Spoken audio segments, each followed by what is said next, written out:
thank you for joining us today. I will be your conductor, or narrator, or messenger, depending on whatever it is the fates have deemed me for you today.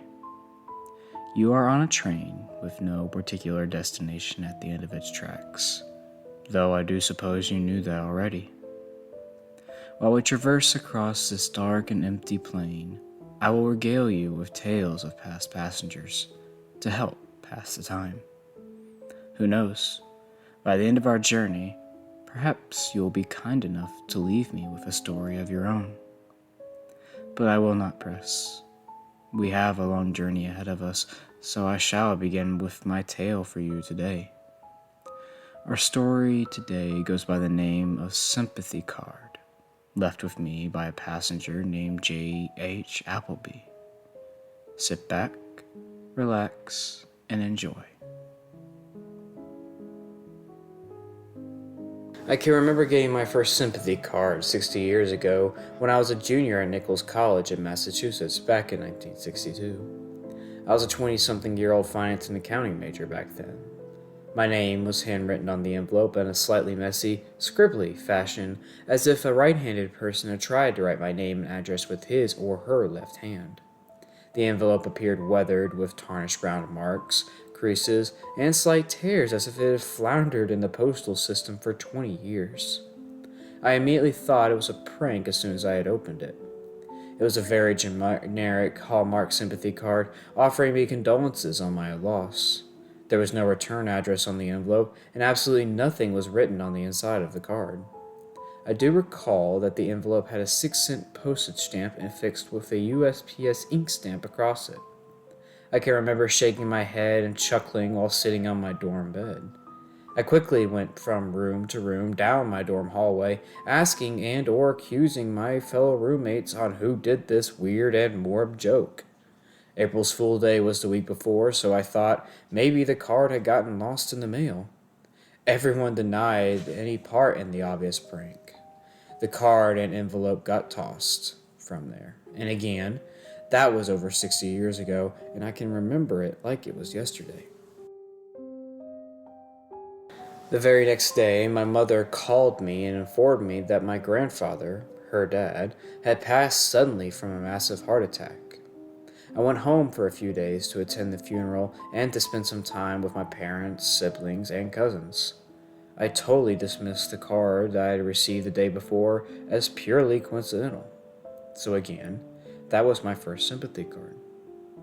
Over the next 60 years, I would go on and receive probably 40 or so sympathy cards, arriving at random intervals no matter where I lived. It was the same type of nondescript, generic Hallmark card with the same chicken-scratched handwriting on the front. The envelope always looked old and faded with no return address, and nothing ever was written on the inside. It would always have the appropriate stamp glued to it, along with the USPS stamping across it, certifying that the post office received and delivered it. The inside of the card always had the typical 4 or 5 sentences written by a very creative and sensitive employee of Hallmark telling me just how sorry they were for my loss. Weird, right? Okay, here's the kicker. The very next day after I had received a condolence card, someone close to me would die. I very quickly established that connection after I had received my second card at a different address, and then was informed that my Uncle Ernie had passed the next day in a tragic automobile accident. I was 25 years old then. After that, every 2 to 5 years I would randomly get a sympathy card delivered, and then I would find out that a grandpa, parent, ex-coworker, an old neighbor, an aunt, an uncle, or an old college friend had passed. Once I reached my 60s, more close acquaintances and family would pass, sometimes up to 3 in 1 year, with each death preceded by a sympathy card in my mail the day before. I got married at the age of 33 to a lovely and caring woman named Doris.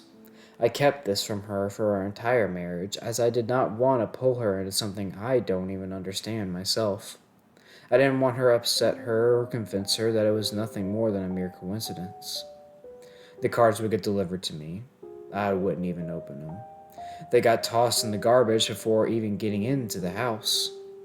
There was absolutely no way I thought of keeping them, as I was convinced that they were, somehow, in some way, cursed. I did not want Doris involved in any of this. Doris died 22 years ago at the young age of 55 from a brain aneurysm. It happened so suddenly. She died at home in my arms, something that I will never forget. The card that had come in the mail the day before was for her. I had just assumed that was for another uncle or older cousin. The guilt that followed weighed heavily on my thoughts for years. If only I had known, could I have somehow prevented her death? Who knew that she was going to die, and why didn't they reach out to me? As I grew older, my sister would pass at 72, with my brother going 4 years later at the age of 79.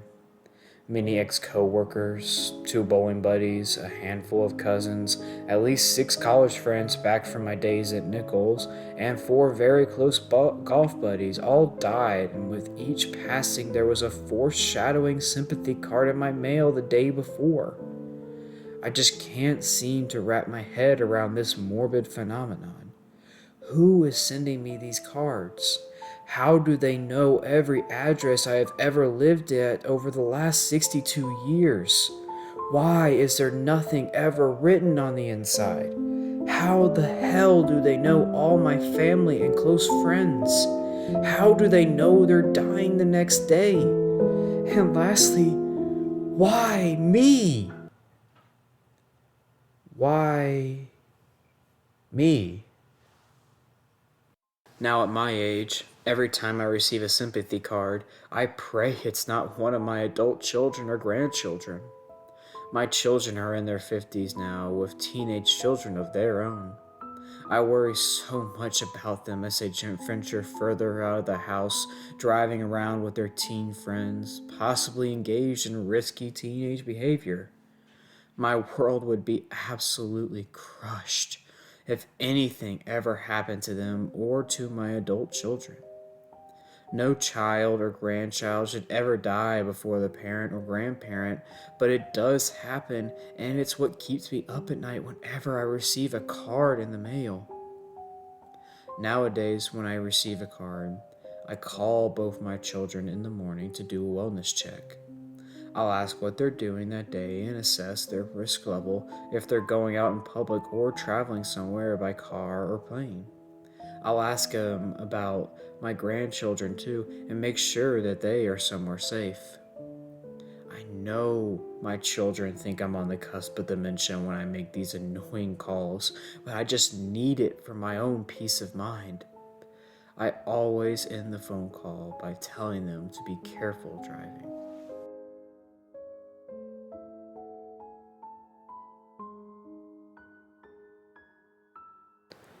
So here I am, 82 years young, sitting at my kitchen table, writing this on lined paper with a big ballpoint in my hand. I just don't know what's going to happen to me, so I want to make sure I document this strange phenomenon that has plagued me for the last 60 plus years. I'm not sure if this will be my last entry. My son called me earlier this afternoon. He told me that he had received the weirdest thing in the mail today. He said he had received a stamped envelope addressed to him with, according to my son, handwriting that looked like a 4th grader might have written on it. He said the envelope looked ancient and told me that inside the envelope was a Hallmark sympathy card with absolutely nothing written on the inside of the card. He told me it was probably some stupid prank from one of his coworkers. Later in the conversation, he asked me what my plans were for tomorrow. I told him I would definitely be staying inside all day. And with that, we appeared to be at the end of our journey on a train to nowhere. I appreciate you sitting and listening to my story today, and I also appreciate you taking the time to journey with us to wherever it is that you may be going. I do hope that we will see you again one day. And until then, please remember, that no matter what, you are always welcome aboard a train to nowhere.